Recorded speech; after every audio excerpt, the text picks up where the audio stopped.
तो भाई लोग, आपके टॉम क्रूज चच्चा की final movie mission impossible the final reckoning theatre में लग चुकी है, जिसमें इन्होंने एक्शन का मसाला इतना डाल दिया है कि अगर किसी को एक्शन मूवी पसंद भी नहीं होगी, वो इसे देखने के बाद पगला जाएगा। और अगर कोई महान हस्ती इसे ये सोच कर देखने जा रहा है कि इस मूवी की स्टोरी एकदम नए रुख से चालू होगी, तो रुक जाओ भाई, इससे पहले कि तुम्हारा कट जाए, क्योंकि बिना 7th पार्ट को देखे तुम समझ ही नहीं पाओगे कि आखिर हमारा मेन कैरेक्टर लड़ किससे रहा है। मतलब तुम ये ही समझ नहीं पाओगे कि आखिर विलन है कौन। देखो, अगर तुम मिशन इम्पॉसिबल की मूवी का कोई सा भी पार्ट रैंडमली देख लो, लाइक 5th हो गया, 6th हो गया, तो तुम्हें मूवी की स्टोरी एकदम अलग मिलेगी। मतलब अगर कोई न्यू पर्सन मिशन इम्पॉसिबल का रैंडम पार्ट देख ले तो उसे मूवी की स्टोरी समझने में दिक्कत नहीं होती थी, क्योंकि मिशन इम्पॉसिबल के 7th एंड 8th पार्ट से पहले कोई भी पार्ट एक दूसरे से लिंक नहीं था।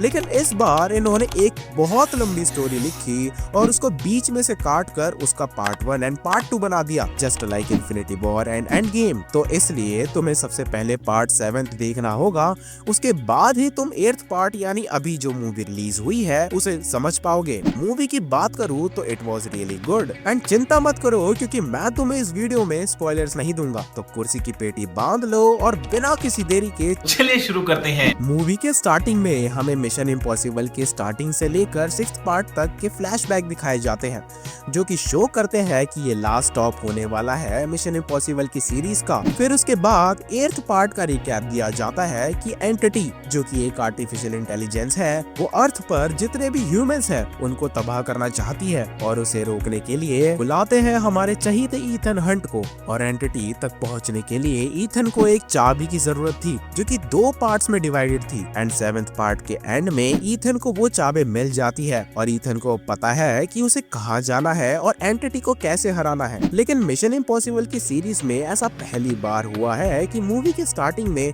इन्होंने कोई भी एक्शन सीन नहीं दिखाया, मूवी को सीधा ही बातचीत से चालू किया, जो कि समझ में भी आता है कि ये 2nd पार्ट है और पार्ट 1 से लिंक है। इस पूरी मूवी में तुम्हें ये देखने को मिलेगा कि कैसे ईथन एंटिटी को हराता है, गैब्रियल का क्या रोल है और जो प्रॉब्लम्स आएंगी उनको ईथन कैसे सॉल्व करता है। इसमें तुम्हें हैंड टू हैंड कॉम्बैट देखने को मिलेगा। एक पानी वाला सीन आएगा जो कि बहुत ही कमाल का था। मतलब अगर भाई कोई मुझसे पूछेगा ना कि मूवी का सबसे बेस्ट पार्ट कौन सा है, तो मैं उसको पानी के अंदर वाला सीन बताऊंगा, क्योंकि भाई वो सीन टोटली वर्थ इट था। उस पूरे सीन में हमें सिर्फ ईथन को दिखाएंगे कि कैसे वो स्ट्रगल कर रहा है, शिप गिरने वाली है, टाइम कम बचा है, ऑक्सीजन नहीं है, अब जिंदा बचेगा कि नहीं बचेगा।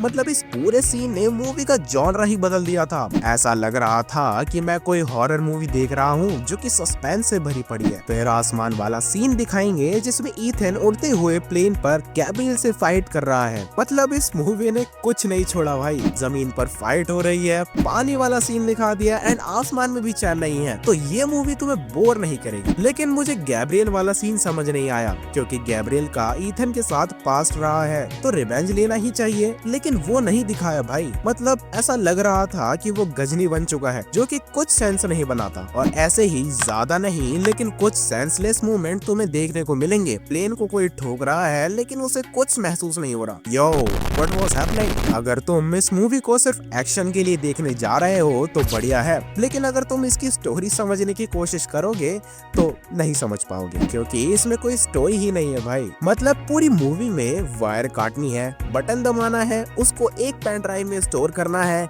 एक डिवाइस को उस डिवाइस से जोड़ना है, बस इतना ही है। अगर ओवरऑल मूवी की बात करूं तो इट वाज गुड। अगर तुम्हें टॉम क्रूज का भागना, पहाड़ों से जंप लगाना, आसमान में लड़ना अच्छा लगता है तो ये मूवी तुम्हें बहुत पसंद आएगी। अब भाई लोग, सवाल ये आता है कि क्या ये मिशन इम्पॉसिबल सीरीज का आखिरी पार्ट है? तो देखो, इसका जवाब हाँ भी है और नहीं भी। देखो, मूवी के नेम में ही फाइनल शब्द लिखा है, तो शायद से ये लास्ट पार्ट हो सकता है, लेकिन अभी कंफर्म भी नहीं है। तो ये मूवी तुम्हें कैसी लगी कमेंट में बता के जाना। और अगर तुमने जिम कैरी की ये मास्टरपीस मूवी अभी तक नहीं देखी है तो मैंने इसका रिव्यू बना रखा है, उसको देखना मत भूलना। बाकी मैं मिलता हूँ तुमसे अगली वीडियो में, तब तक के लिए सायोनारा।